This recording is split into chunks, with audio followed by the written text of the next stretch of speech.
आप देख रहे हैं ताज 92 न्यूज और मैं हूं नाइला भट्टी। रुख करते हैं आज की हेडलाइंस का।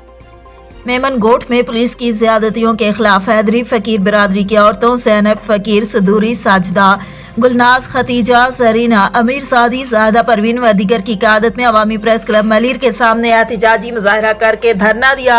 इस मौके पर मुजाहरीन ने कहा कि मेमनगोट पुलिस आए दिन हमारे घरों पर चढ़ाइयाँ करके हमारे ऊपर तशद्दुद करती है। उन्होंने कहा कि 6 माह कबल जोखिया और हैदरी फकीर बिरादरी के दरमियान दरअसना छिना में झगड़ा हुआ था, जिसमें जोखिया बिरादरी के 3 अफराद और हमारी बिरादरी का एक आदमी कत्ल हो गए थे, जिस मुकदमे में हमारी बिरादरी के 8 अफराद ज़ेर हिरासत है। इसके बावजूद मेमनगोट पुलिस बासा लोगों के कहने पर हमारे घरों पर चढ़ाइयाँ करके हमें तशद्दुद का निशाना बना रही है और शदीद परेशान किया हुआ है।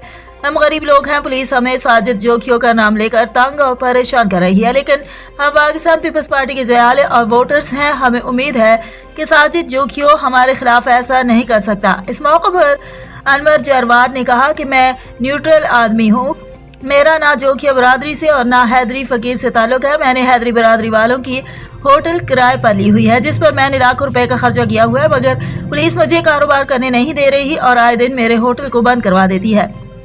हैदरी फकीर बिरादरी के लोगों ने कहा कि हमारे बेगुनाह लोगों को पुलिस कारोबार नहीं करने देती, हम दर बदर होकर भूखे मर रहे हैं, हमारी कोई मदद करने वाला नहीं है। उन्होंने chief justice Sindh high court, वज़ीर आला Sindh, IG Sindh, SSP Malik, DG rangers, MNA Jam Abdul Karim Jokhio, MNA Abdul Hakeem Baloch, MPA Sajid Jokhio व दीगर आला अफसरान से मुतालबा किया है कि हमारे साथ इंसाफ किया जाए और पुलिस की ज़्यादतियों से हमें बचाया जाए।